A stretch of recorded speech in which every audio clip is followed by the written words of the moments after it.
We have started to record the most recent session of SPCH 1113, Introduction to Public Speaking, for the first summer session. It is Tuesday, June 13th, 2023. We've got presentations coming up tomorrow and Thursday for the informative speeches.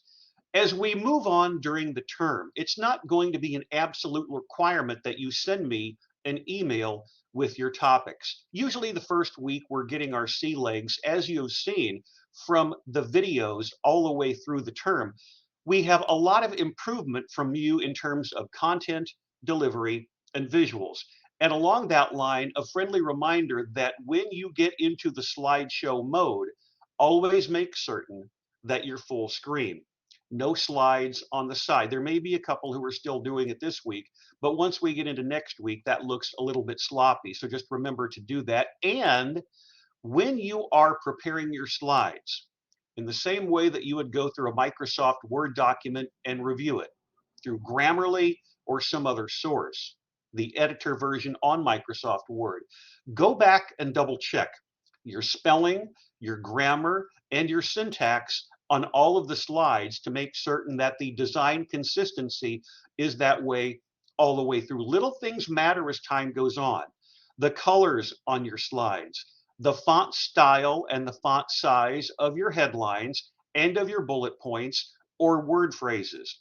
If you're incorporating interactivity from an outside source with audio, you may want to, as the young lady had with the leftover demonstrative speech yesterday on Fortnite, make certain that you deliver with your headphones on, or at least plug your headphones into your laptop or to your desktop computer, so we're not getting an echo effect where the audio from the outside source from an internet-based video is coming not only through the speakers, but it's also being recorded separately on Blackboard.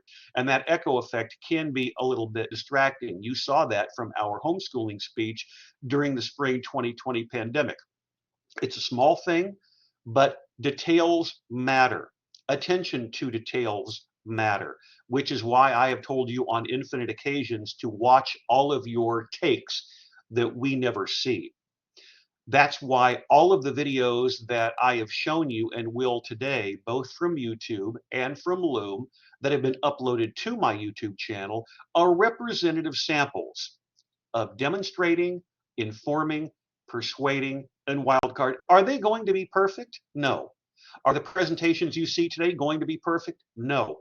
However, you will see every week incremental levels of improvement, because the more that you do this, the more confident you'll be. And those of you who are watching these videos after the fact, I can honestly say this is my second take. My computer is undergoing an update. I was distracted a little bit by something during the first take, so after about 30 seconds, I stopped and started over. There's nothing wrong with that, because if you are a true extemporaneous speaker, you can give any of your graded speeches on multiple occasions to multiple audiences or on multiple video platforms. It will never look the same and it will never sound the same. And that's good, because it shows you that you can give the same presentation or something similar to it to a variety of audiences, and you're still going to be confident, thoughtful, knowledgeable, articulate, with quality visuals that give you credibility as a speaker. From this perspective, which is very similar to what you will find on the website, which I showed you on Monday, scroll down, you'll see some familiar faces. For instance, there, how to braid hair, there, how to sing. But I want to move down to anime. Here are examples of informative speeches. Some are outlines, some are informative speech audio presentations with slides, and some are videos that have been uploaded to YouTube. Anime, ADD in children, beauty trends, swimming, dementia, digital art, English bulldogs, equine nutrition, the evolution of ranged weaponry, FEMA, the Federal Emergency Management Agency, finances of domestic partnerships, something called Hindu sati or widow burning, fascinating international historical perspectives. The Hmong movement, internationally based informative topic, human trafficking, making magnolia blossom, the life and times of Marie Laveau, known as the Voodoo Queen in New Orleans, the Marvel Universe, medicinal marijuana, music and drumming styles, music therapy, music through the years, pancreas, plant-based diets, PTSD, that was from someone who served in the military, pulmonary stenosis. This student was your age. He took this course during the first summer session of 2020. And he said, Professor Reppert, do you mind if I show people my heart during my speech? And I said, not at all. This was a condition that he has, present at birth, congenital. How the condition can be fixed or reduced. Remember, he was giving this in a classroom setting, in an interactive classroom. That is Trey's heart. In fact, in the next week after that, he said, Professor Reppert, is it okay if I miss class? I have to go to Arkansas Children's Hospital for a checkup. And I said, of course, that's not a problem at all. Fascinating that he's talking about his own life, weaving it into an informative topic. There's the surgery. Next slide contains graphic photo. Now, I believe that Trey is showing a photo of his own procedure.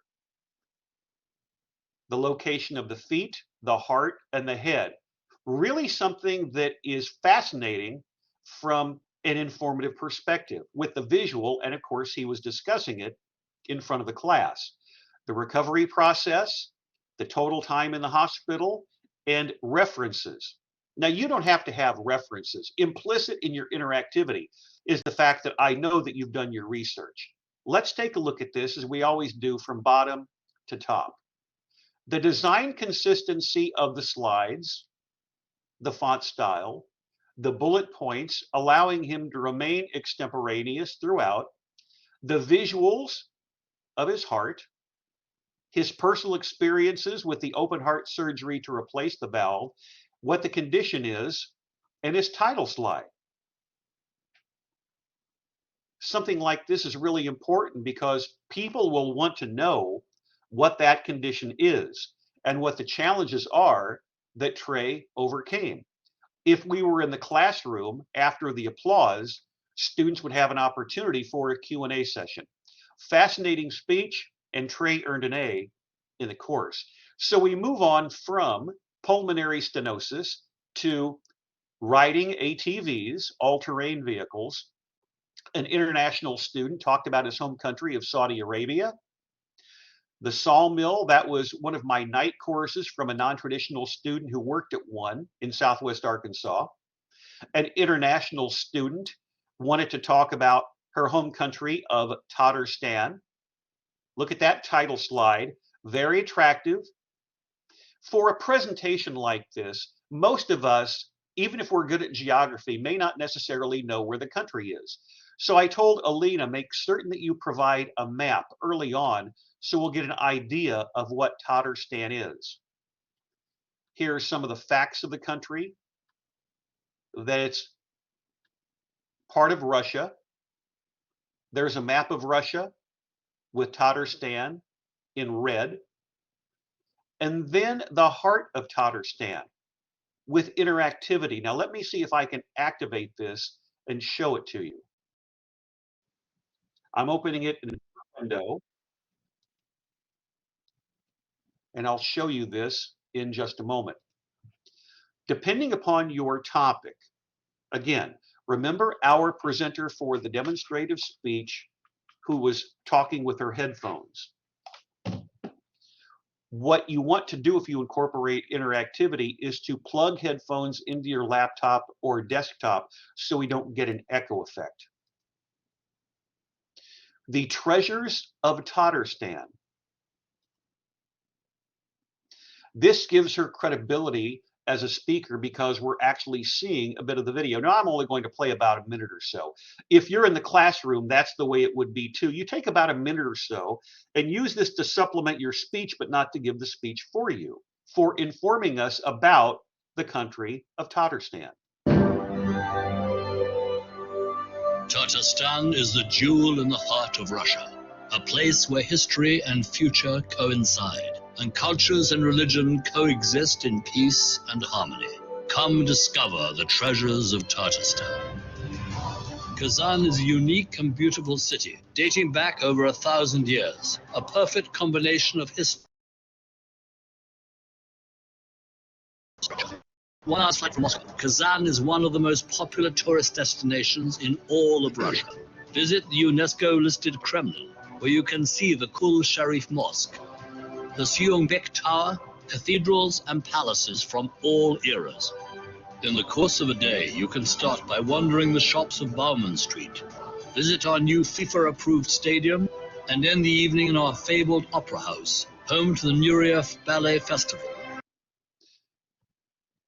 I'm sneaking a peek down on the bottom of the screen because if I'm giving a presentation on this, whether it's online or in a classroom setting, I know probably I'm going to play the first minute or so, or if I'm doing research before delivering the presentation, I may just let this video play with the audio up or the audio down, and I'm thinking to myself, where in this, look at the bottom, where in this 8 minutes of video can I find something that's going to help inform the audience if they're not aware of the country? This is a video that's designed for tourism purposes. Is there anything in the video when I'm scrolling through it for my research which would be helpful to the audience? Maybe I decide to play the last minute or so instead. Let's pick it up.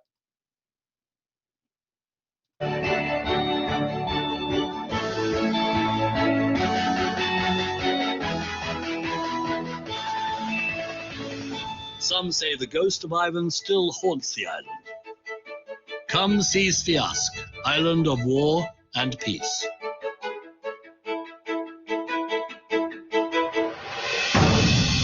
Close to Kazan, you will find Yelabuga, a city that has preserved its 19th century merchant town heritage, and it's home to the famous Russian painter Ivan Shishkin. Tatarstan is a land of peace and tolerance, a truly unique place with a rich history and bright future. There is something for everyone. This is where past and present intertwine. Tatarstan, the treasures you have been looking for.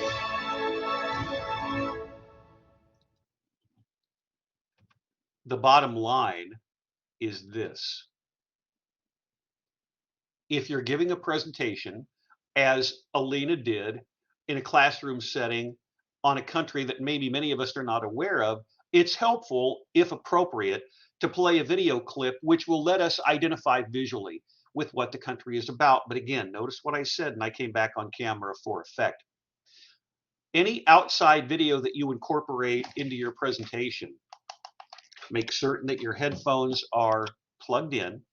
But the other part of it is you can use a video clip to help supplement whatever your subject matter is without letting it overpower or take over your speech.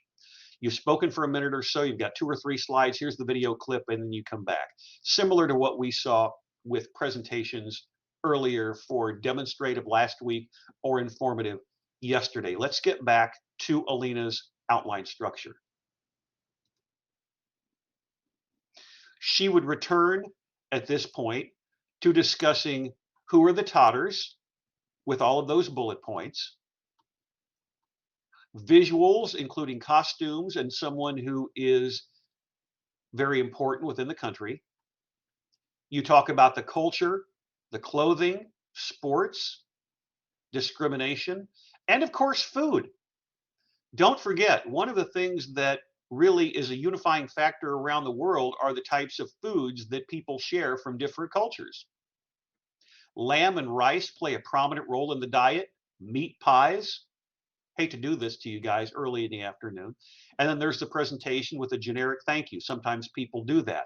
So from back to front, design consistency of the slide template the font style and the font size for the headlines and for the bullet points, double checking the spelling and the grammar to make sure that you are consistent all the way through, including interactivity, if appropriate, letting people know where it is on the map, and an attractive title slide. So we move on from that topic, Totterstan, to teen depression, the brain and nightmares, type 1 diabetes, type 2 diabetes. Welcome to UCA. Keep in mind, I primarily teach the basic speech course during the summer. So many of you students who are in this class are here for a short period of time and may move on. It's not unusual for people to give informative presentations on where they are going and what they want to major in. That's not a problem whatsoever. Wild hogs, yoga, and then we move into video and audio. Doodle dogs, German shepherds, how different countries celebrate Christmas. The reason that these people were providing audio during the pandemic primarily is that their webcams either didn't work or their laptops only had a microphone and no camera. The mental health of college students during the pandemic, these are all audio. Succeed in golf. And then we get into video clips on addiction, ADHD, African American Civil War soldiers. Some of these are also on my YouTube channel. Asthma, autism, cricket settings, documentation for child custody court, emotional intelligence, Emperor Nero, energy, homeschooling in the United States. You saw that yesterday. That was also my tweet. Human body systems from 2 years ago during the summer. Importance of sleep 2.5 years ago. The influence of feminism from fall 2020.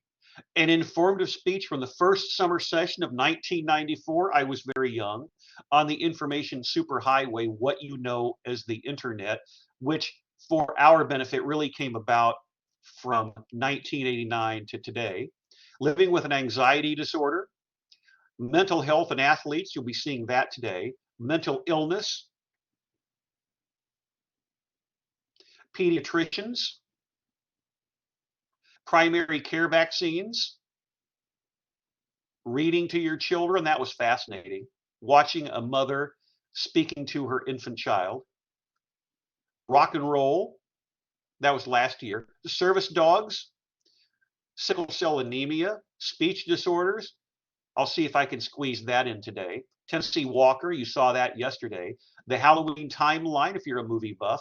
The history of black hair from Essence, you saw that yesterday. Underground Railroad, VARC learning styles, you saw that during the first week of class. William Henry Harrison, you saw that yesterday at the end of class. And then we get into persuasive speeches.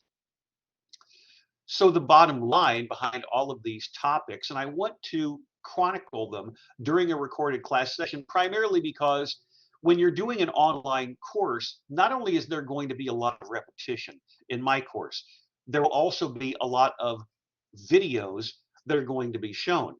But before we get to the videos, let's go to the student preview mode of Blackboard and remind all of you of a couple of items that are going to be particularly relevant this week. As you're well aware, I always click on this just to let you know that we are in week 3. The instructor information area, you can click on my website and take a look at all of those topics. You can open them up like I did with Alina's presentation from the summer of a few years ago on the country of Totterstan, looking at her slide construction. There is a link to my YouTube channel, which has been constantly updated. In the course syllabus area, our course itinerary, which includes today, topic selection, day 1 and day 2 for the informative speech. The checklist for the SAU speech critique, always have this in the back of your mind for those 21 elements of content, delivery, and visuals. Very quickly, for content, research, organization, introduction, main supporting points, conclusion, fairness, analysis. In terms of delivery, extemporaneous quality, conversational style, eye contact, articulation, enunciation, vocal variety, nonverbal cues, persona. As far as visuals are concerned, those 7 elements are design, font, color, shading, spelling, grammar, text, image balance, interactivity, storytelling, aesthetics. Our course speech schedule. If your name is on this list and you haven't given a presentation yet, but you had some issues with your computer or you had some issues when it came to recording on Loom, just let me know. But there are a couple of people who are on this list who have gone to Blackboard. I know that because I can see in the course who's gone to Blackboard, but have never communicated with me about a subject or about a topic. Please make certain that if you want to remain in the course, you stay in contact with me. Otherwise, it would be in your best interest to just drop. This is not a course where you give me all 4 speeches at the end of the 4th week. It doesn't work that way. It's one every week. And if there's an issue, it's in your best interest to seriously consider, again, dropping the course. But everything that you need to know is going to be available at the syllabus. I try to be as comprehensive as possible in the process of being an effective communicator in this course. Speaking of effective communication, the first 3 examples of informative speeches you are going to see today come from individuals who recorded on their smartphones. The reason that I always include closed captioning on smartphones is because from a physical perspective, the people who are recording on their smartphones have microphones located much further away than a webcam. I want to make certain that the closed captioning is on in case they speak a little on the lower side. Remember our fortnight speech from yesterday where the young lady was speaking with her headphones and she had a microphone attached. It turns out if I upload that to YouTube, you can hear the audio quite clearly, but on the video that she provided, there was no opportunity for me to click on closed captioning or on YouTube. It's readily seen and readily heard. Our first person, in fact, each of our speakers on YouTube you have seen before in different circumstances.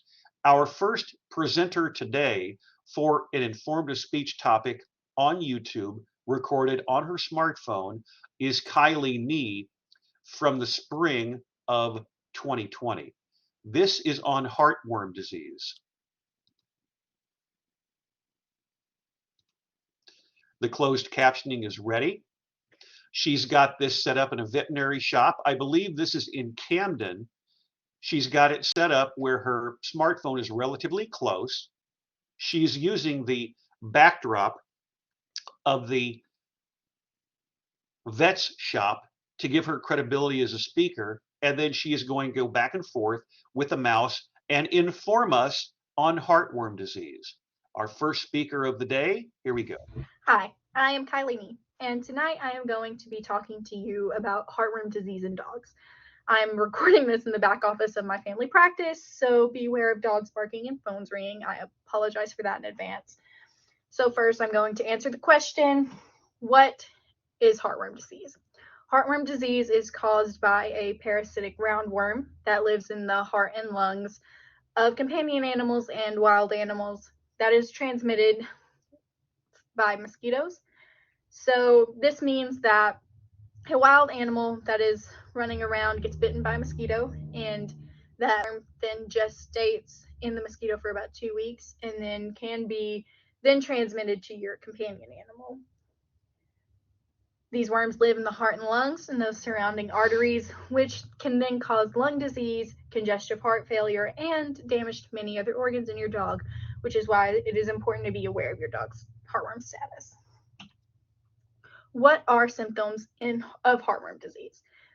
Usually we see a mild persistent cough, we see weight loss and appetite loss, and a reluctance to exercise. And this is all due to toll that is being taken on those heart and lungs, which makes the dog just feel absolutely horrible, which leads to a reduced amount of exercise, a reduced amount of eating.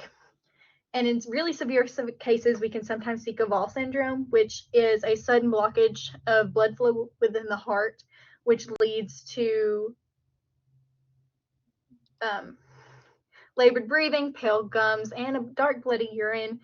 And in this instance, it usually means that surgery is the only option left to remove those worms from the heart and thereby not causing any further damage. But we still lose a lot of these dogs who are this severe because it is really just hard to bring them back.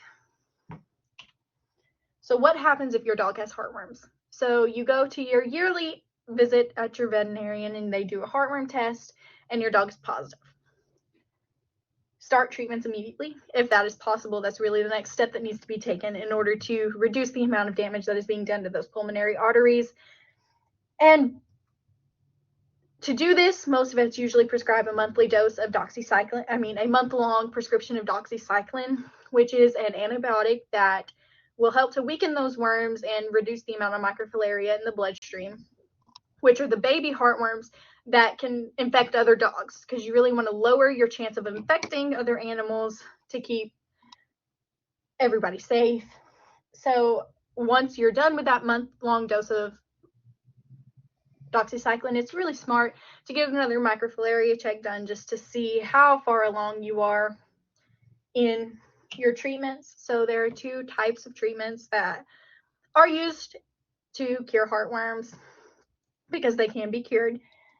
Slow kill, which is where you get monthly doses of high amounts of melarsamine, which is a heartworm macrocyclic lactone that is used to treat heartworms and is also used for prevention. So you get high doses of these, which is usually Advantage Multi or Caraxis, which are preventative usually. And you do the monthly doses for about a year to a year and a half, and it is shown to be effective to kill these worms. But that is losing traction among a lot of veterinarians due to recent research that shows the amount of damage that is being done to those pulmonary arteries within that year to a year and a half. So fast kill is a rapidly rising way of treatment, which is 3 melarsamine injections. And so usually what happens is you finish that month-long prescription of doxycycline, and then you come in and blood work needs to be done before these treatments can be started to make sure that your dog can handle it, because it's really hard on the liver, it's really hard on the lungs. So just getting an overall health check, and then the first dose of melarsamine is injected. And then after that, you wait about a month and you come in for 2 consecutive doses over 2 days, which will kill the rest of those worms. And you do it this way because for the first injection, you are killing the male worms, which are smaller. So you're reducing the toll on the heart when you do come back for those 2 consecutive injections later, which kill the larger female worms. It is important to do this over time because once you kill those worms, you are sending them directly into the lungs to decay. They don't leave the body. They don't just immediately go away. They have to decay, and that takes a really big toll on the lungs. So it's very hard on the dog. So you want to keep them confined and keep them from running around during this time, because you don't want them to overexert themselves, because you're putting even a larger toll on the lungs. And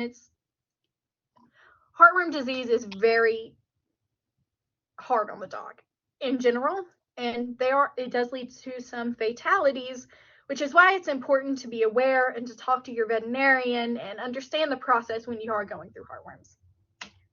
But having heartworms isn't the only outcome. There are many great treatments nowadays to prevent heartworms that you can get from your local veterinarian. You can also get prescriptions of them and order them online. So you need to first and foremost, a dog needs an annual checkup with their doctor just to make sure that they are being taken care of and that you as an owner are aware of their status and understand what's going on with your pet. And the second most important thing is to keep your dog on heartworm prevention year round.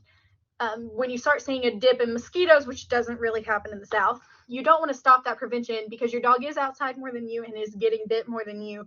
So you just want to make sure that you're keeping them on prevention year round. So there are many types of preventions nowadays that are great. First, we have monthly topical treatments, which are Advantage Multi and Coraxis, which I mentioned earlier, that are used for slow kill treatments.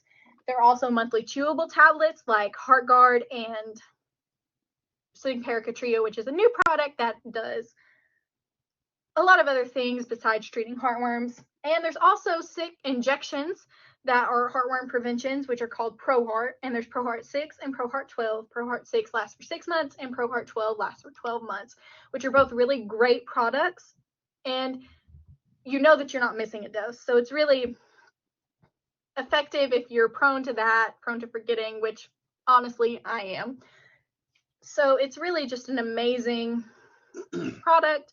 Plus, we're keeping our animals safe, which is what is really important. So keep your dogs on prevention. If you have heartworm disease, take the proper measures. That's all. Thank you. What I really appreciate from Kylie and all of you as the class goes on from one presentation to the next is your ability to be faithful to the concept that I reinforce time after time, being a truly extemporaneous speaker. Let's mute the audio, take off the closed captioning. Artificial intelligence has broken this down. Sometimes it does, sometimes it doesn't. Introduction, symptoms of heartworm disease, treatment of heartworm disease, prevention of heartworm disease, and products. Let's just pick it up anywhere in here and pay particular attention to her eye contact. She's not staring at her notes. She knows it really well. And by the way, listen closely in the background when you go back and watch this video as to how she maintains her composure and poise, even though she's in a veterinarian shop and the phone is ringing during her presentation. But she does not lose her place and she remains focused. She looks at her notes, comes back. She's not reading directly from slow kill on the left, the bullet point, or the bullet point on the right side with fast kill. She knows it so well that she can go ahead and relate to us right to the camera and talk about it. Let's pick up the closed captioning for complete sentences.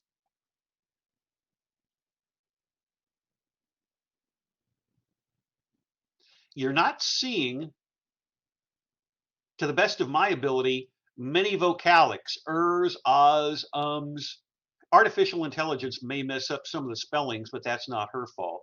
It's so helpful to watch all of these presentations and your own, breaking it down the same way that you might if you were an athlete on a sports team. What makes you extemporaneous? What are the triggers for headlines or words or visuals? That's why we go from demonstrating with your own experience to informing. That's a little bit more serious. Let's go to the last 45 seconds and pick up the audio with the closed captioning on.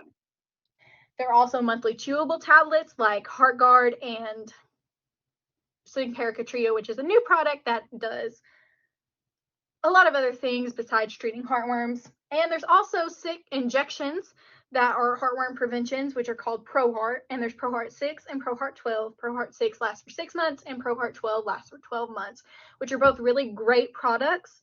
And you know that you're not missing a dose. So it's really effective if you're prone to that, prone to forgetting, which honestly I am. So it's really just an amazing product. Plus, we're keeping our animals safe, which is what is really important. So keep your dogs on prevention. If you have heartworm disease, take the proper measures. That's all. Thank you. Bye-bye. I always like to reinforce the video clips more than once, primarily because you put so much time and effort into these. You may see something and cringe that the rest of us wouldn't notice. However, if you're doing it on your smartphone, which is why I always try to show examples similar to these, how does she have it set up? There's a way in which you want to place your smartphone where we can ideally see a full screen of your slides, and then it may not look exactly like this, and that's okay. We move from an informative speech on heartworm disease to one dealing with the pandemic and SAU student athletes. This is Mackenzie Turner. You saw her persuasive speech during the first week of class. Here she is discussing how the pandemic has affected SAU sports programs. Closed captioning is on. She's got a laptop off screen, plugged into a widescreen TV at her parents' home in the Dallas-Fort Worth area. So this is during the pandemic. My Monday night class having to change on the fly. Here is an informative speech on sports and the pandemic. Hi, my name is Mackenzie Turner, and I will be doing my informative presentation over how the coronavirus affected spring NCAA sports. What is the NCAA? The National Collegiate Athletic Association is a member-led organization dedicated to the well-being and lifelong success of college athletes. The NCAA is the decision makers for all the athletes that sit underneath their umbrella. They rank among status on various committees for each of the 3 divisions of sports, which pretty much means that there's committees just are devised upon sport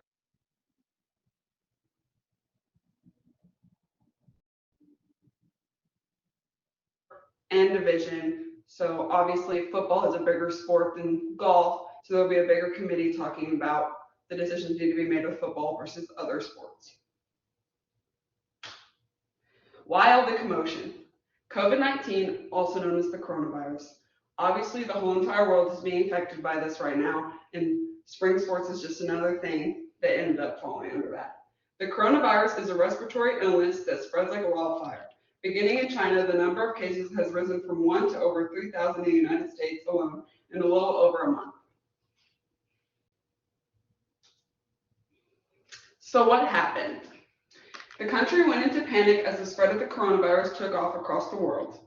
Large gatherings of people and events were shut down across the country, and the NCAA first shut down large events such as championship games, and then they went on to suspend all spring and winter sports. Pretty much they were just being safe, because with the coronavirus you want to stay 6 feet away from people so you don't end up getting sick, and obviously sporting events are large gatherings of people and it's hard to keep your space. So they just took some precautions and went ahead and just canceled sports the rest of the season. And eventually colleges followed and sent most of their students home to do online classes. How did athletes react? Seniors were crushed as their last seasons had just vanished before their eyes. Student athletes were in some cases required to move out of their dorms and go home, giving them little time to grieve the situation. Athletes were left with unanswered questions about their eligibility, and no one knew the fates of these heartbroken individuals. They took to social media platforms to share their grief and learn about it. A lot of these athletes had no idea what was going on. Many of them were already at sporting events and they were just immediately told that they couldn't play anymore. And for the seniors that thought they had the rest of their season, that was a really big deal to not get to play those last few games or finish that season with their team. And over here are a few tweets from student athletes. One of them says, "Heartbroken. I just know it can't end like this, not like this, and it's over that fast." So what did the NCAA do next? Upon the suspension of spring and winter sports, the NCAA took to the media to share their concerns for athletes. Obviously, they did not expect for this situation to come on so soon. They didn't want the seasons to end just as much as the athletes didn't want to. They worked quickly to update athletes, coaches, and fans on the matter and stayed active on social media to keep everyone in the loop. As soon as all of this happened, they started spitting out tweets on Twitter, letting everyone know what was going on, letting them know what decisions were being made and how soon they would get more information. The NCAA granted spring and winter sports another year of eligibility to make up for the devastating loss. For these athletes, the damage was measured in sadness.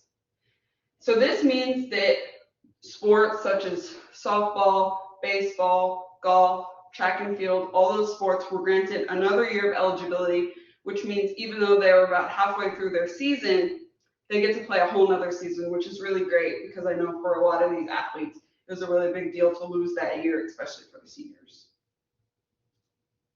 Will the seniors stay? While it may seem last minute and many have plans already set, a majority will stay. Just from personal knowledge, as being an athlete, I know a lot of the people at our school will be staying. Once you've played a sport for this long, you're in college, you're dedicated to your team, you've been playing it 4 years, you don't want to leave that soon. You don't want to leave on that note. For most seniors, these sports have been a part of their lives for years, and they are not ready to let that go. For athletes trying to make it professional level, this is just another year for them to become their very best. While many of them might go on already, some of them need that extra year to better themselves and get to the point where they want to be before they try to take it to the next level.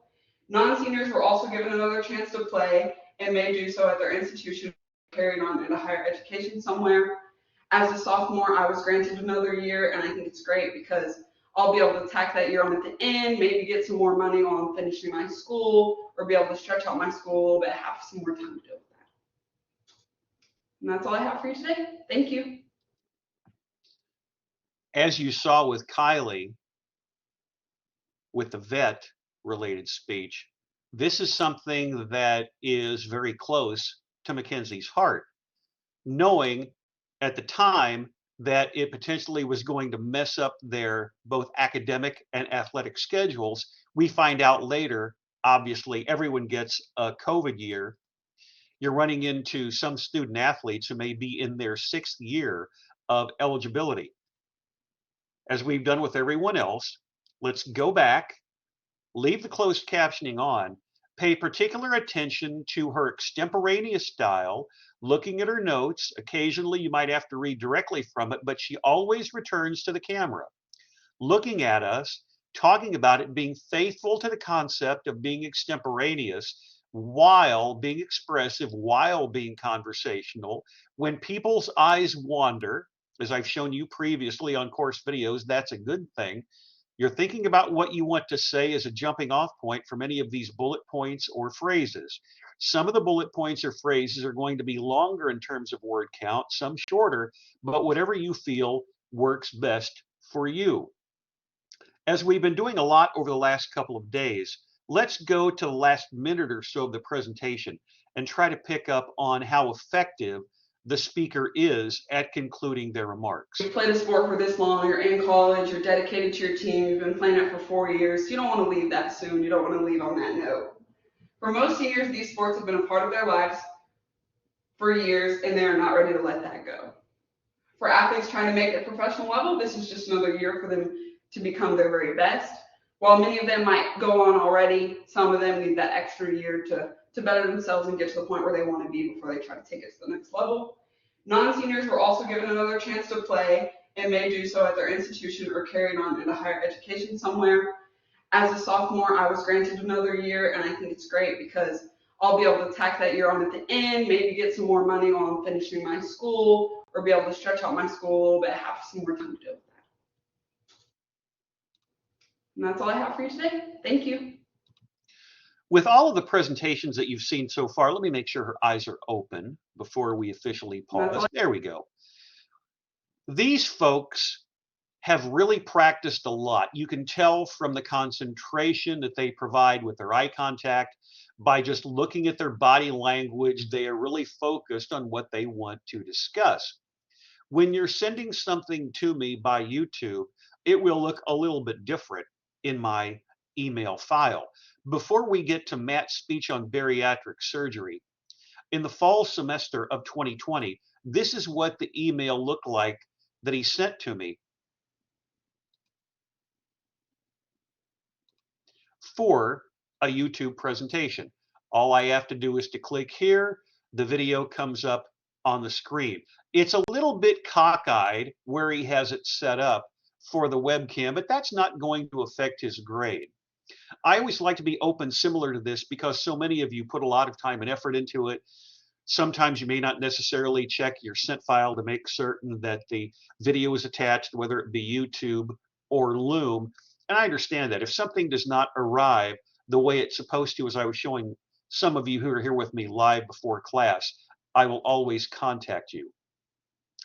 This is going to be Matt's informative topic on bariatric surgery and how it saved his life. From the multimedia area of his church, it is broken down into what is bariatric surgery, the types, his journey, why bariatric surgery, and again, how it saved his life and why he would recommend it. Here is Matt Huffman discussing, for his informative speech, bariatric surgery, how it saved his life. Good evening, everybody. My name is Matt Huffman. Tonight I'm going to be doing my informative speech over something that is very personal in my life, and that is bariatric surgery and how it saved my life. What is bariatric surgery? Bariatric surgery is a variety of procedures that's performed on people who are obese. The procedures alter gut hormones that are responsible for hunger and fullness. This helps lead to a new hormonal set point.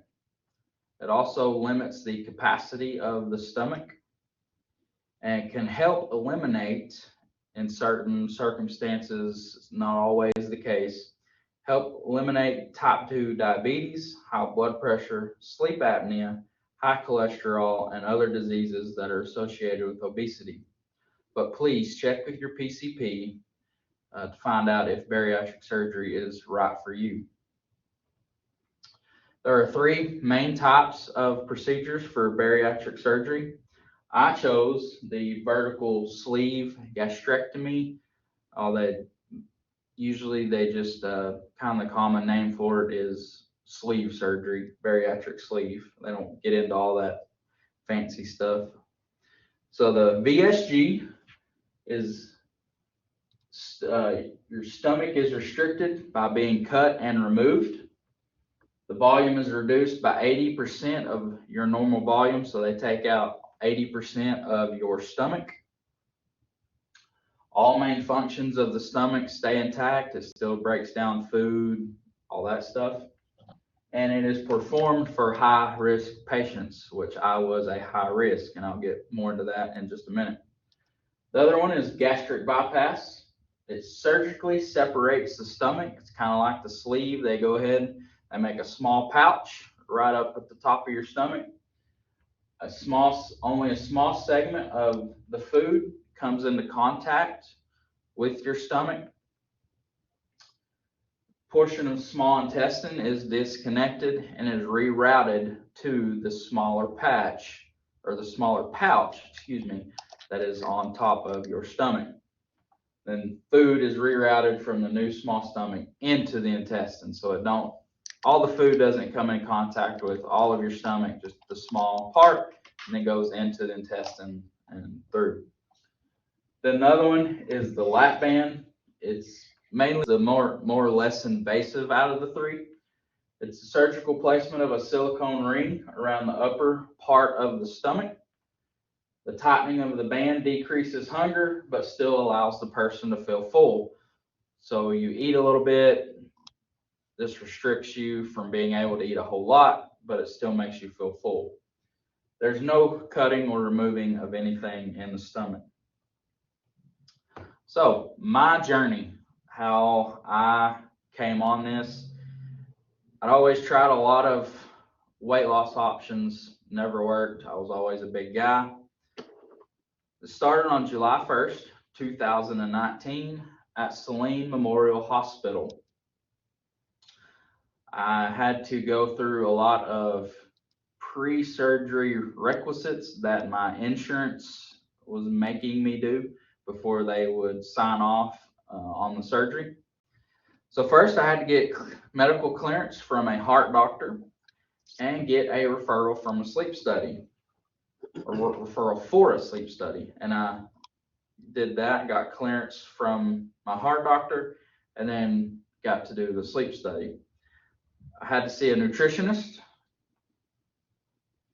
I had to have another sleep study done, but this time I had to do it with a CPAP machine, which forces air into your nose, your mouth, whatever, however the mask is that you're wearing, to give you oxygen, because I was not, I believe it was 87 times that I quit breathing during my first sleep study. So I had to get on the CPAP, and that was because of me being overweight. I had to see a psychologist. Then I had to wear my CPAP for 30 days before surgery. And then they took the readings off of the CPAP and sent them in, got clearance through that. I had to go to 2 help group meetings. And then finally, I had my last appointment with my surgeon, and we scheduled surgery for December 20th, 2019. So why did I have bariatric surgery? There's quite a few reasons, but I'll just name a few. My health. At the time, I was 358 pounds with a basmati body mass index of 47. I was type 2 diabetic and was taking 1,000 to 1,500 milligrams of metformin a day. Was very on the verge of becoming type 1 diabetic and having to go on insulin. I had high blood pressure and was taking 25 milligrams of blood pressure medicine a day. Had sleep apnea, which I had to wear the CPAP machine to force oxygen into my body because I was not getting in any during the night from not breathing. Could not get enough rest, always felt tired, no energy. Like I said, I tried all different kinds of weight options, nothing ever worked. And then my family, that was probably the biggest reason why I chose surgery, so I could be around for them. How did it save my life? So before, I was 358 pounds, type 2 diabetic, high blood pressure, no energy, 4 to 5 pills a day, sleep apnea.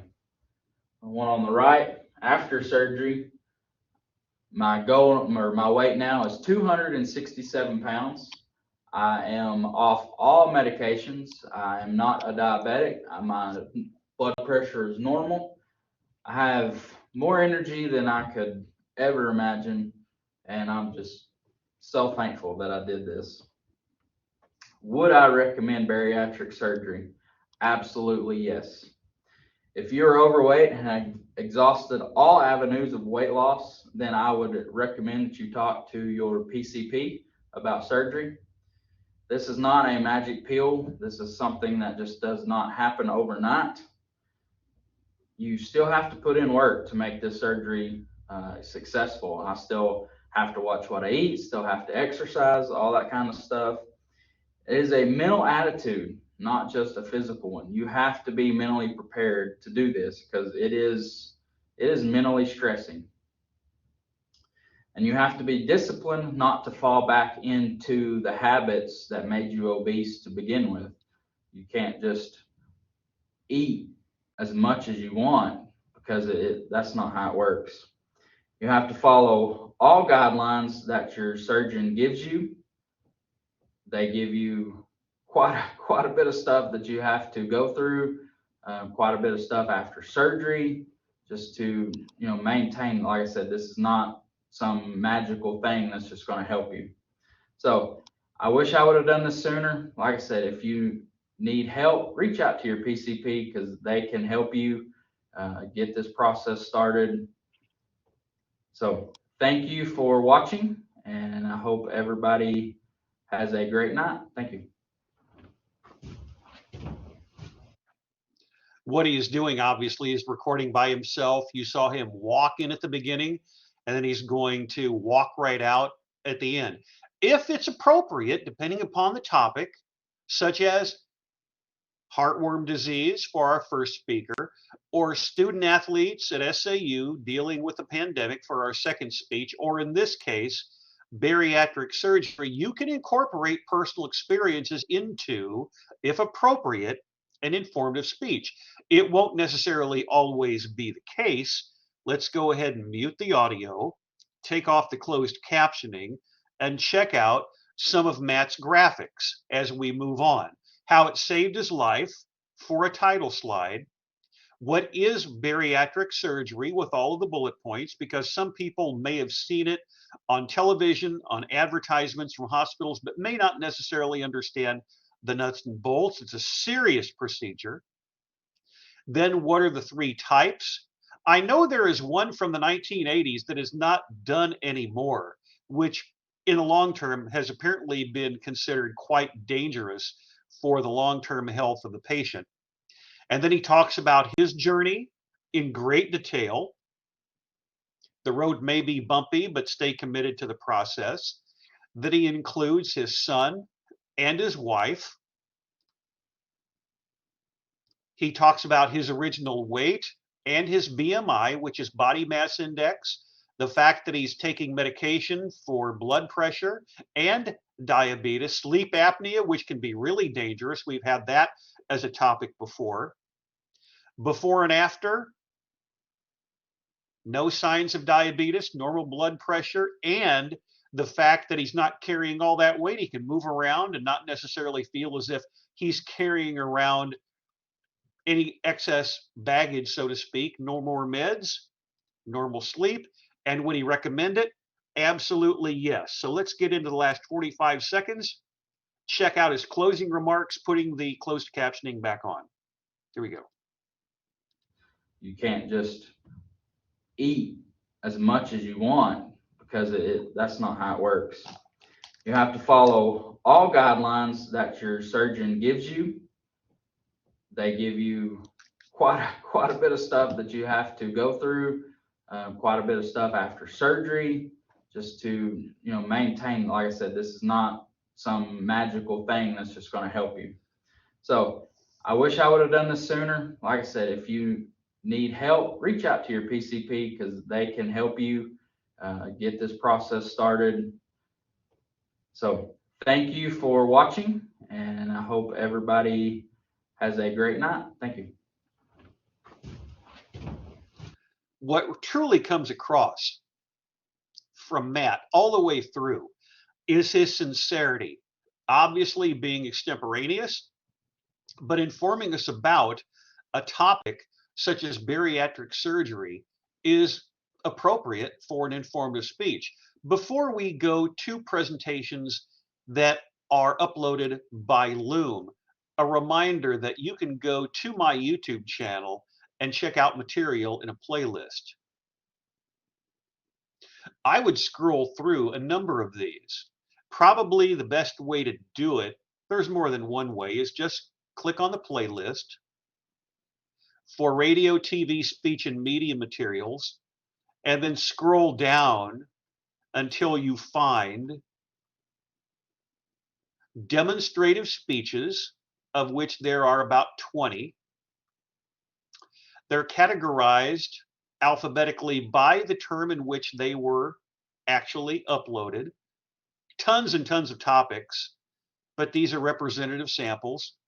And then informative on the list beginning from 1994, talking about the information superhighway, a little bit longer, but I didn't want him to stop because it was the first interactive speech in my classroom. A 1994 computer, even the highest level, is nothing near what you would even have today on your smartphone. Some of these we've seen previously, some that we're going to see, but I would strongly encourage you to dip into all of these just to get a flavor or a feel as to their particular stylistic approaches all the way through. Or if you want, just click on videos, and you can see that I uploaded roughly about a dozen or so as of yesterday. I also took our class from yesterday and uploaded it to YouTube. And that's what the most recent videos that I have uploaded look like. And I'll be continuing to do this all during the first summer session. Which brings us to our first presentation of the day that was uploaded via Loom. Whether it be a smartphone or whether it Loom, the same principles are going to apply. This is from the spring of 2021 from someone who is a student athlete.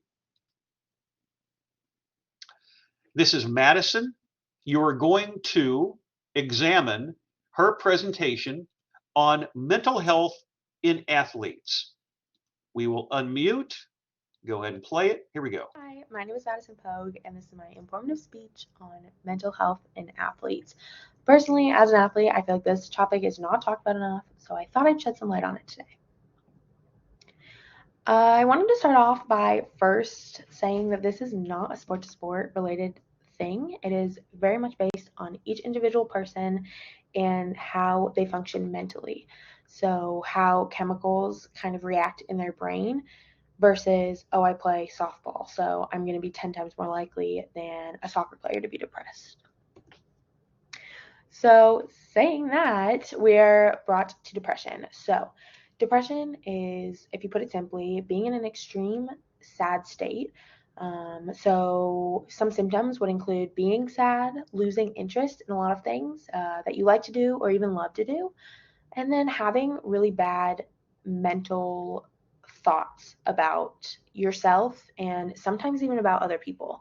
So what does it look like in an athlete? This would be, for example, if you know an athlete who is usually so excited to go to practice or always talking about that it's game day, and then all of a sudden that is not even a thing, not even an interest to them anymore. They kind of are sluggish and they don't really want to ever go do their sport. That is a good sign that they may be struggling with depression related to their sport.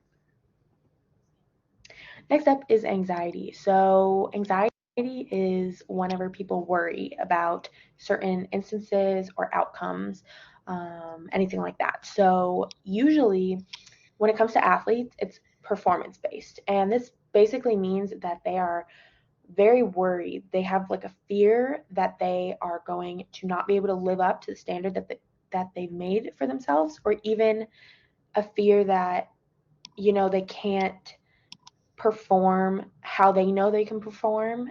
This could be at tryouts, a game, a practice, anything like that. So, for example, someone with performance-based anxiety, they will get super worked up when it comes to if there's a super important game. They will kind of disconnect during a school day and they will just be in their head thinking, like, I need to do this. I hope that I can do this. And they just kind of worry before the game that, I won't be able to get my numbers that I usually do, et cetera, et cetera. So some things that come along with being anxious or having anxiety is that you worry, that you have a fear of disappointing or just a fear of something bad happening. And then another thing is hard time concentrating. So again, at school, kind of disattach from kind of everything that's going on and just kind of really being in their head and focusing on what if I do really bad. The next mental health issue is OCD, which is obsessive compulsive disorder. This is something that people probably are like, whoa, that's something that affects athletes. Yes, it affects athletes because there's certain ways that some people will show that they have OCD. This usually, or at least most times, aren't as severe as depression and anxiety in athletes, but it's just kind of their routines before, during, and after a game. Some people may have to listen to three specific songs at a certain time before the game, and have like kind of a routine, or else just mentally they feel like something's going to go wrong if they don't do this. Personally, I have this with softball. If I don't warm up hitting a certain way, and if I don't stretch a certain way before a game, then I just feel like I'll do terrible. So I personally know how this feels, and it's not too terrible, but it's definitely something that is always on the back of my mind. Then the last mental illness is ADHD. This is a hyperactivity disorder. So this is a lot to do with focusing. So this often affects athletes because if they have to learn a new play or watch film in order to play a game, like a very important game, it's very hard for them to focus and kind of understand and learn and really absorb everything that's going on. Thank you so much for watching and listening. I kind of hope this informed some of you guys on some things that you didn't really know was happening with athletes. Hi, my name is Madison. I told you guys before that give yourself a little bit of air at the end. Happening I'm with trying to get in athletes. the thank you, and she stops it right away. It's a small thing because she did really well. You can set up, obviously, your face in different locations and different sizes on Loom with your webcam. You can also do the same thing with the timer. She actually has hers counting down from 5 minutes. The audio is muted. In this case, just pay attention. Look at the timer, how it is in the last minute or 30 seconds going to change color. Watch the timer. Madison is very good with being extemporaneous. She's very sincere talking about this. Watch as the timer gets down to the last 30 seconds when you're in reverse from 5 minutes. Makes it very easy for you if you know you want to be right around the 5-minute mark. Whatever works for all of you time-wise is fine. In her case, and everyone on Loom, let's do two things. Check out the storytelling structure with the slides and also where their faces are. Title slide, discussing related sports. I would probably take the webcam and zoom out just a little bit. It's cutting her off on the forehead. It's a small thing, but those matter in the long run. Moving on to discussing depression in the cloud. It says it affects about 18% of the population. Very conversational throughout, discussing this from the standpoint of anxiety with a couple of images and bullet points. Always expressive, always thoughtful, looking directly up as many of us do, trying to think of something to say, which dovetails into a bullet point or those two generic images. For OCD in athletes, and she talked about that, I thought, quite honestly. Then we get to the last 30 seconds. As we've been doing with everyone, let's check out the closing comments.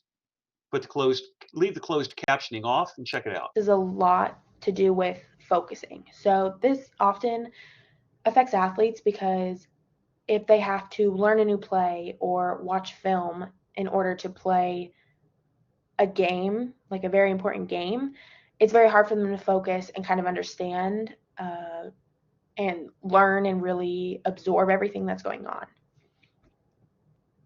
Thank you so much for watching and listening. I kind of hope this informed some of you guys on some things that you didn't really know was happening with athletes.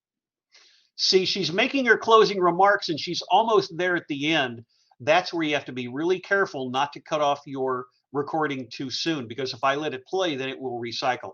It's a small thing. She had a couple of vocalics, but for the most part, Madison did a really good job on the subject of mental health in athletes, which brings us now to our second presentation that was uploaded via Loom.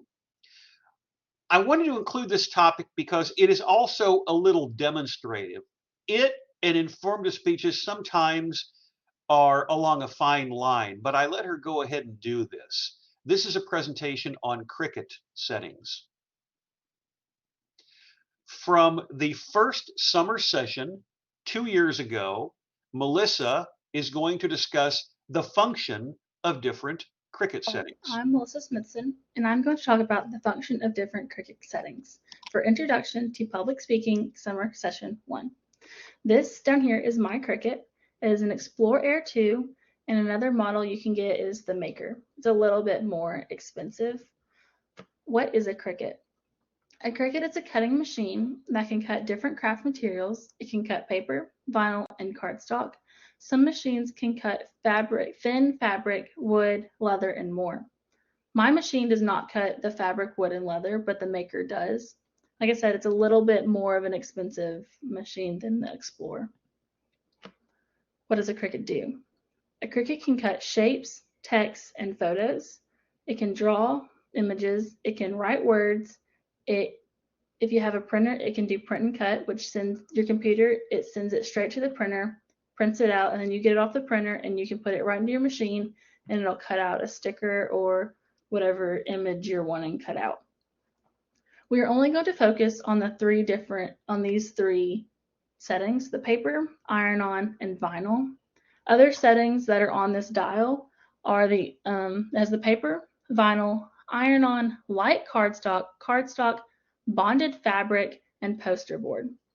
The Cricut does way too many things to be able to fit into this one small speech because it has a custom setting, which you can click anything from a Walmart sack to different types of vinyls, fabrics, and more.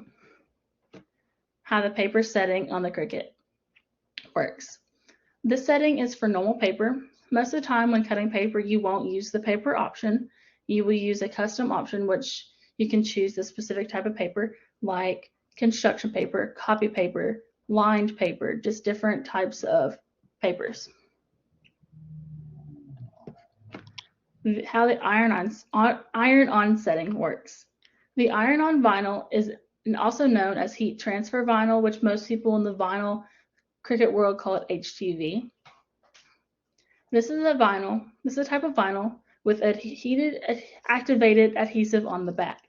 Simply cut out an image, put it on whatever fabric you want, and heat it, and it will permanently be on the fabric. Iron-on is kind of the trickiest setting to work with because you have to go through different steps to weld them together, weld your image together. You got to mirror it. It's just a lot of little steps that you have to memorize and remember to do every time. Different iron-on vinyl includes everyday iron-on, glitter iron-on, sport flex, which is stretchy, foil iron-on, patterned iron-on, holographic, mesh, and infusible ink, which the ink goes straight into the shirt and it doesn't sit on top of it like a vinyl would. It just infuses itself into the shirt. How the vinyl setting works. Adhesive vinyl is similar to a sticker. This setting only works with adhesive types of vinyl. This is the easiest setting for me personally to work with. Different types of vinyl include permanent, glitter, adhesive foil, metallic vinyl, patterned vinyl, removable vinyl, and mosaic vinyl. If you have a Cricut, you know that you can do so many different fun crafts with it. I have made Greek letter shirts. I make shirts constantly. You can make masks, you can make different stickers, fun little stickers to go on it. A Cricut is more of an expensive, fun craft tool to have, but it's definitely worth it in the end. Thank you. Melissa does a really nice job. She's right in the area of what our course requirements would be in terms of time, 4 to 6 minutes. Little over 4 minutes, very crisp all the way through, talking about this, which again is a little bit demonstrative, but I let her get away with it because she is informing us about Cricut as well. Mute her audio, go back to her title slide. She's in the upper right-hand portion of the screen. The webcam is set up perfectly. There's enough space above her head, but not too much because you're going to naturally move all the way through. What is a Cricut? Got that on the title slide. Then we move on. Her face has moved just a little bit, but not too much. Then we get into what is a Cricut? A lot of people will have no idea. Bullet points and the device itself is certainly enough. And then you move on. What does it do? Paper, iron-on, vinyl. How it works. Heat activated. More on how it works. And then we get into the last 45 seconds or so of her presentation. So let's go ahead and pick up the audio and check out the effectiveness as we have over the past couple of days with conclusions of different speeches. Glitter, adhesive foil, metallic vinyl, patterned vinyl, removable vinyl, and mosaic vinyl. If you have a cricket, you know that you can do so many different fun crafts with it. I have made Greek letter shirts. I make shirts constantly. You can make masks, you can make different stickers, fun little stickers to go on it. A cricket is more of an expensive, fun craft tool to have, but it's definitely worth it in the end. Thank you.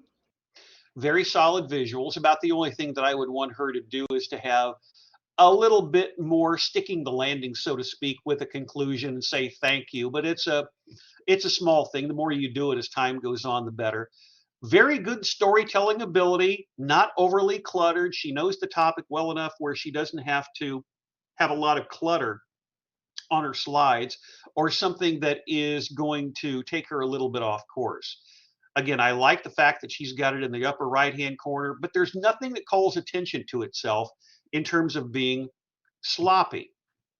So those are two presentations that are on Loom. I have two more today.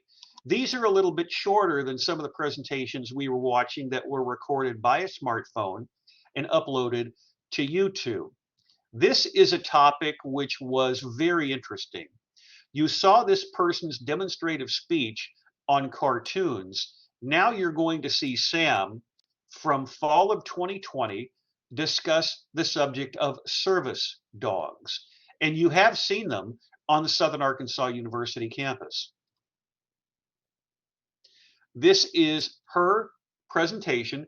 Probably the only thing that I would ask her to do is to find a better source of light. The webcam is set up fine, but I would like to see this a little bit more clearly. The darkness indicates the sun is actually coming in from this direction and there's a little bit of shade. This is fall 2020 and the topic of service dogs. Here we go. Hi, my name is Sam Hawkins, and this is my speech on service dogs. Now, you may be wondering, what exactly is a service dog? A service dog is a dog trained specifically to assist a person who is disabled. They can often be identified by their work vests. However, not all service dogs wear work vests as they're not required to, so it's not an end-all be-all to whether something is a real service dog or not. Common service dog breeds include German Shepherds, Labradors, and Golden Retrievers. However, any dog can be a service dog so long as it is well trained and suitable for the job. One of the most common examples of a service dog you may have heard of is a seeing eye dog, also known as a guide dog. But there are many different reasons why someone might need a service dog. There are many types of service dogs, and they can help with so many different disabilities. Some examples would be hearing dogs, who can alert their owners to sounds around them, such as doorbells or smoke alarms. Mobility assistance dogs, who can provide their owners with stability. Diabetic alert dogs, who can alert their owners to changes in blood sugar and if it gets too high or too low. Seizure response dogs, who can assist their owners during or after a seizure. And allergy detection dogs, who are able to detect allergens and alert whenever they find them. Service dogs can help with mental illnesses such as OCD and PTSD, as well as physical disabilities. So service dogs are not limited to, say, blindness and deafness. They can also help with OCD, PTSD, anxiety attacks, panic disorders, things like that. I have personal experience with service dogs. My late grandfather had a service dog for over a decade, so basically my whole childhood. His service dog was a Yorkshire Terrier named Trigger, and he looks just like the one in the picture. He helped him with his diabetes and his heart problems, so he would alert him if his blood sugar got too low or too high, and would alert if he detected any symptoms of, say, a heart attack. He was trained to know that his vest meant he was on the job, so when he was wearing his vest, he was in a more serious mode, but when he was out of his vest, he was allowed to play and be basically a family pet. What do you need to know about service dogs? First and foremost, owners do not have to disclose their disability to you, and they're probably not going to want to. You shouldn't ask what somebody's service dog is for or what their disability is. It's seen as disrespectful and invasive. You should also not ask to pet a service dog. Petting and playing with a service dog might seem like a fun idea because in most people's minds, it's just a dog.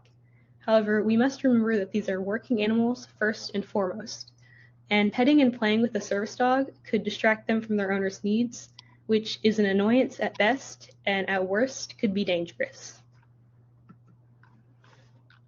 Service dogs have several legal protections under several different laws. The most notable being the American Disability Act. Service dogs are allowed to go where their owners can go, such as movie theaters, restaurants, things like that. Service dog owners also do not have to share their medical history or disability for their service dog to be allowed somewhere.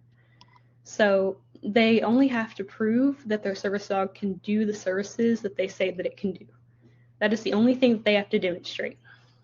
If a business refuses to let in a service dog, they are at risk to be sued for discrimination for disabilities. Many people think that to train a service dog, you need thousands and thousands of dollars and access to some professional fancy service dog training service, but that's just not true. Disabled people have the right to train their service dogs themselves, and often do. So long as your service dog is trained to do the things that it needs to do, it's perfectly fine to train your service dog at home. Under the American Disability Act, a dog must be fully trained in order to be allowed in public spaces, however. So dogs in training don't automatically have the same protections as a fully trained service dog and may not be allowed everywhere that a fully trained service dog is allowed to be in. However, it does vary based on state and local laws. You may have heard of a thing called an emotional support animal. You may have thought, isn't that the same thing as a service dog? What's the difference? They are definitely not the same. A service dog is specially trained for an owner with a disability. Service dogs are able to perform tasks to help their owners. Emotional support dogs act as companions for their owners and as comfort animals, rather than specialized helpers. Service dogs may be able to provide the same emotional support that an emotional support dog can, but emotional support dogs cannot provide the same services that a service dog can. Emotional support dogs also don't have the same protections under the ADA, which just means that they might not be able to go into the same public spaces that a service dog is able to. However, they do still have protections under the Fair Housing Act and are allowed on airlines with their owners. In conclusion, service dogs can be used for many disabilities, not just physical. There are many mental illnesses and different types of disabilities that a service dog could be used for. You should always be respectful of owners and not try to pet or distract their service dogs, or ask about their disabilities or be invasive. Service dogs provide a necessary aid to many people and make their day-to-day lives easier and more accessible. And that's all I have for you today on service dogs. Thank you for listening, and I hope you learned. This is where, again, always keep in mind that when you're wrapping up your presentation, don't press the finger on the end button too soon. Make your points, 1001, 1002, 1003, and then wrap it up. Because if I play it much longer, then it's going to recycle to the beginning. A small point, but that does matter as time goes on. Sam did a really nice job. What I know I told her is to make certain that you've got a better light source. Some of you can't afford a ring light. That's okay. Just move your laptop or desktop around just a little bit so we can get a little bit better light from the source. And also, as we mute the audio, check out her slide structure.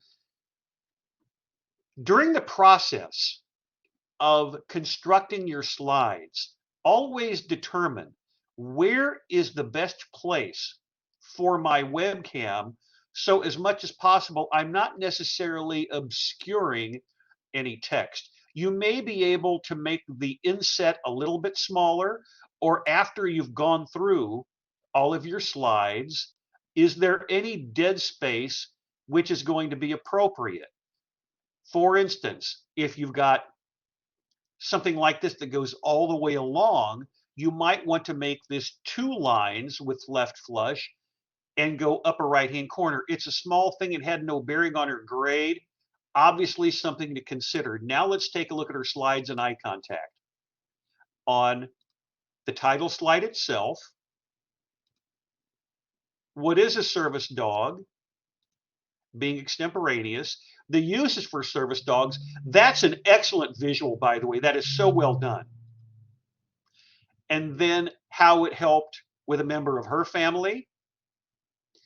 The second bullet point here is key. Do not ask to pet a service dog. When you see them on the SAU campus, and we've had sight impaired people go to school here as students, be very careful. You want to pet them, but that's not their main role.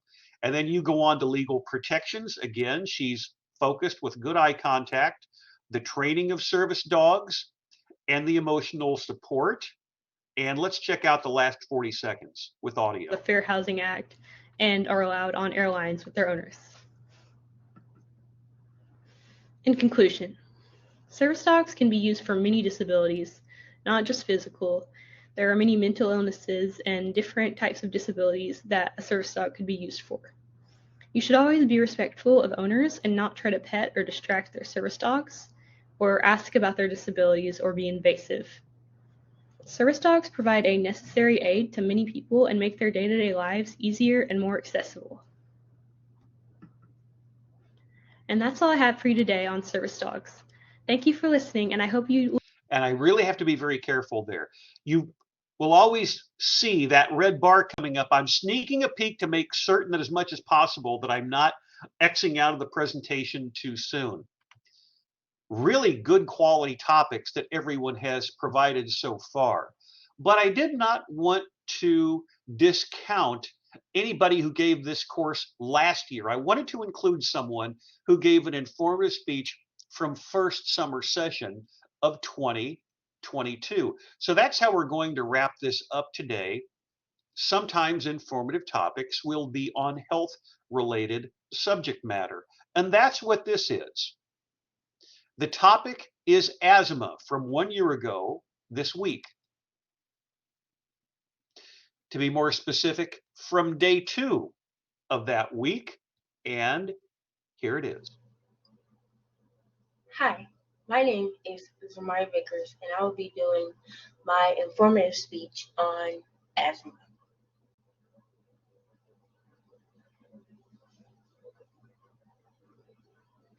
What is asthma? Asthma is a chronic long-term condition that affects the airways in the lungs. The airways are tubes that carry in air and out of your lungs. If you have asthma, the airways can become inflamed and narrow at times. This makes it harder for air to flow in and out of the lungs when you breathe.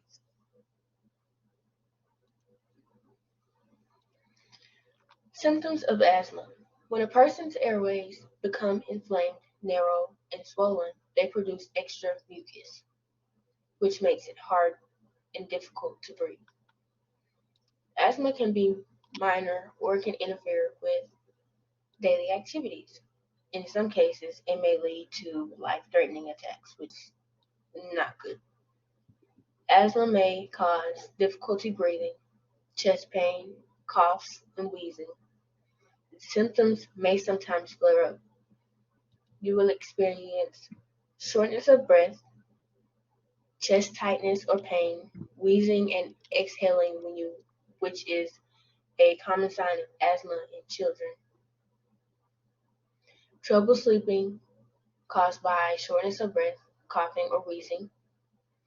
Coughing or wheezing attacks that are worsened by respiratory viruses such as the cold or the flu, and as we know of today, COVID. Triggers for asthma. Some triggers may include tobacco smoke, dust mites, outdoor air and pollution, pests like cockroaches, mice,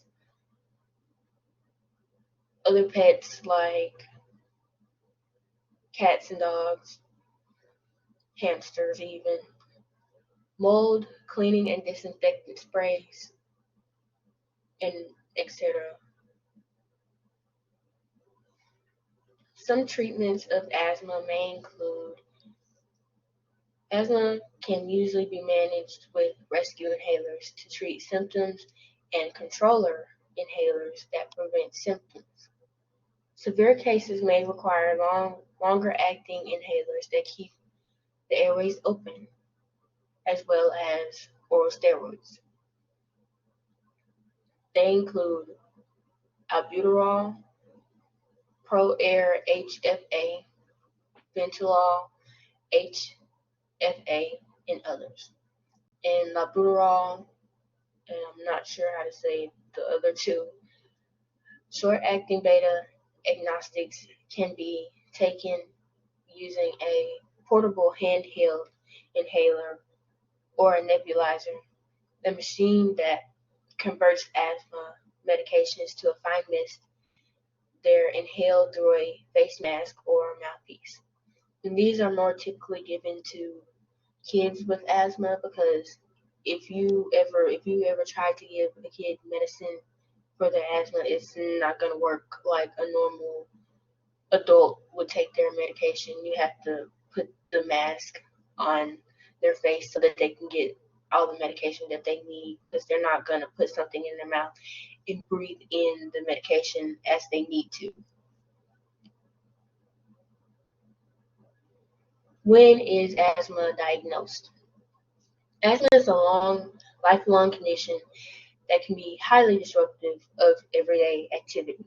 However, these diagnosed with milder symptoms in childhood can find their symptoms lessen or disappear. And as you can see, I have the marks down there, grow out of, which I did. I grew out of my asthma, well, as my doctors called it, over time, and they will stop using their medication. Asthma can be given at any age. Asthma can begin at any age, but most children who have it their first symptom at age 5. About half of adults with asthma also have allergies. Adult onset asthma may be a result of commonplace irritants in the workplace, called occupational asthma, or home environments, and the asthma symptoms can come on suddenly. While no one is born with asthma itself, you may be born with genes that dictate whether you'll get it as an infant or a young child. In fact, it's estimated that children are up to 3 times more likely to develop asthma if their mothers have it, and 2.5 times more likely if their fathers do. Thank you for listening. What I appreciate from Zamori is a number of things here. Pay very close attention when you watch this video again to her eye contact. She makes a really conscientious effort to remain extemporaneous and conversational all the way through the course.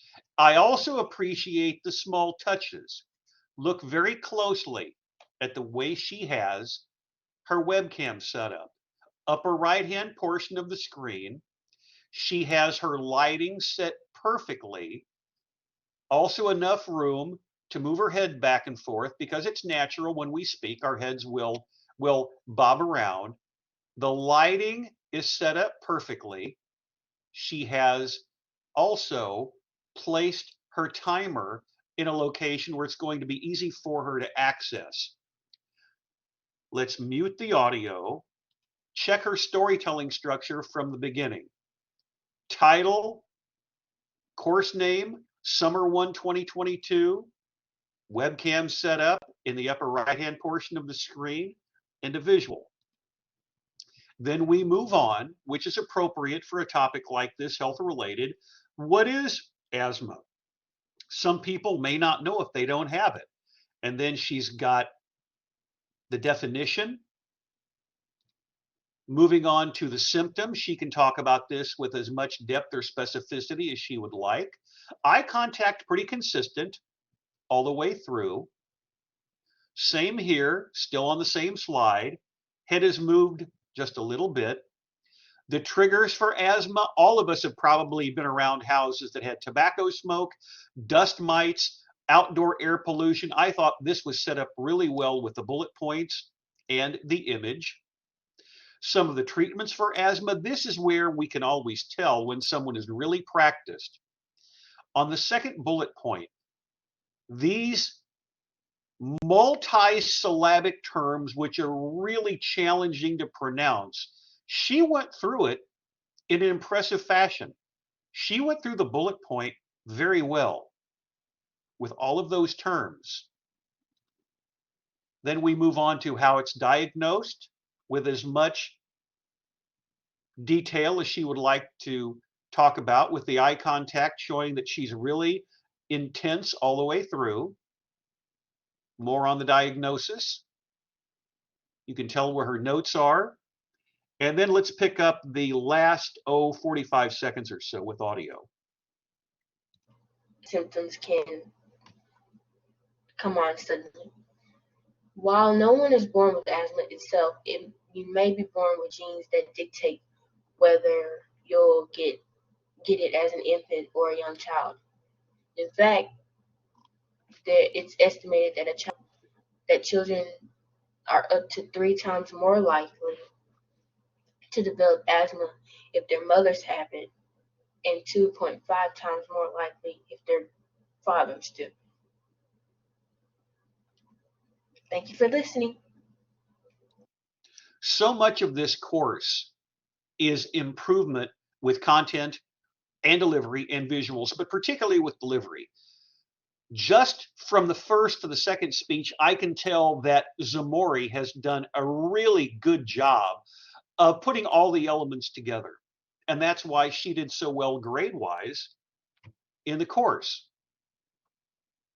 It's very important from all of these examples that I show you that you determine what's going to work best for you with the topic, with your visuals, whether you're doing it with your smartphone and uploading it to YouTube, or whether or not you're recording via Loom.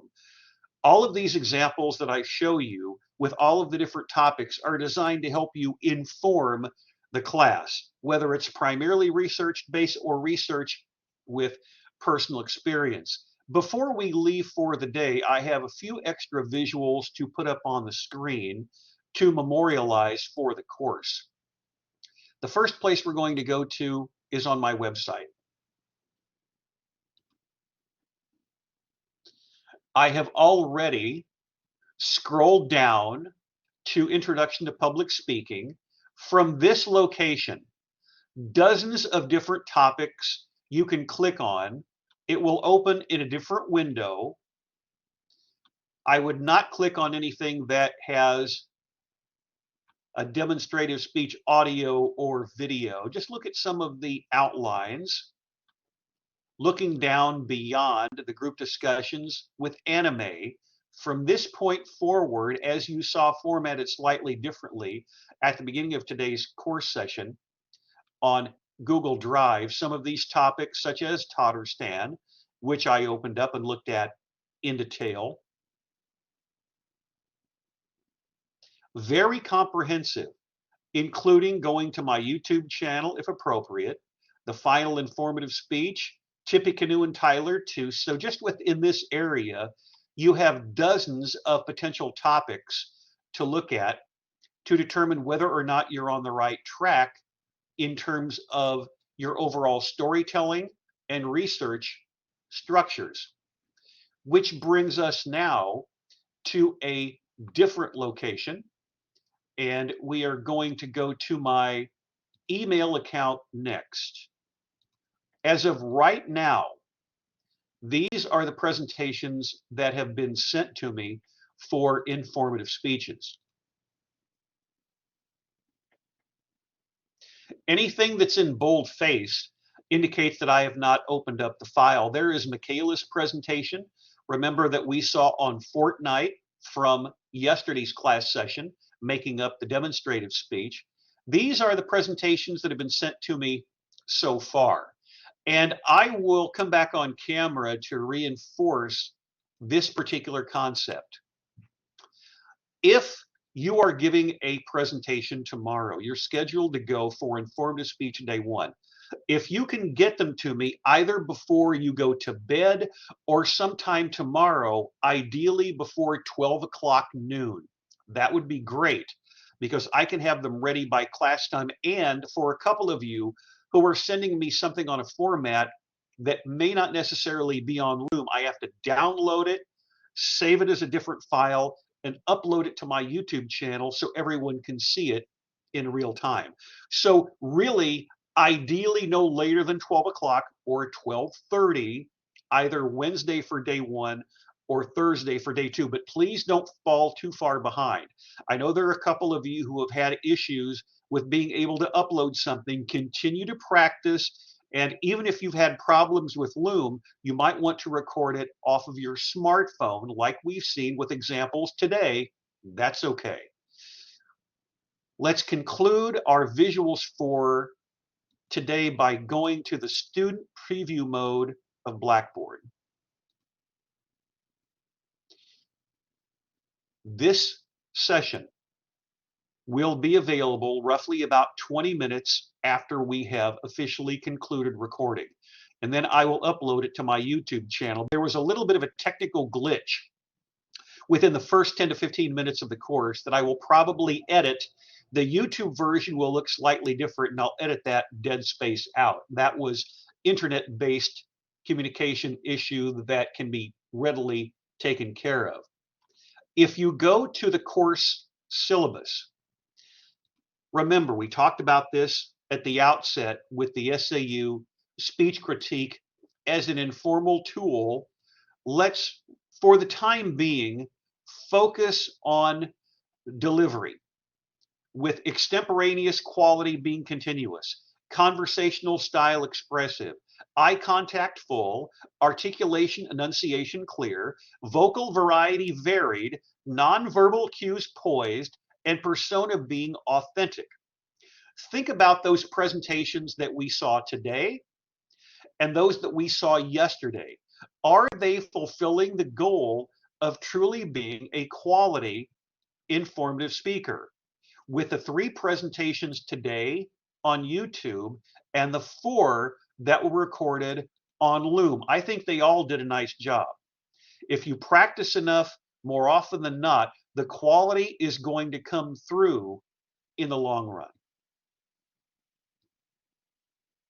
So for tomorrow, those of you who are listed here as day 1, make certain that you get your stuff to me. If there's a particular issue, you can go ahead and send me an email, ideally to my Yahoo email address, which I will show you one more time at the actual course syllabus itself. From this location, from the actual syllabus, if you go to page 4 with a link to my website, a link to Twitter, but the electronic submission of assignments at Prof. James Reppert, SAU at yahoo.com. There will be a couple of individuals who send stuff to me via my SAU email address, but no matter where you send it, don't tarry, T-A-R-R-Y. Get me your stuff, ideally no later than 12 o'clock noon or 12:30, Wednesday for day 1, Thursday for day 2. I talk about it all the time, guys, as we wrap up today's course.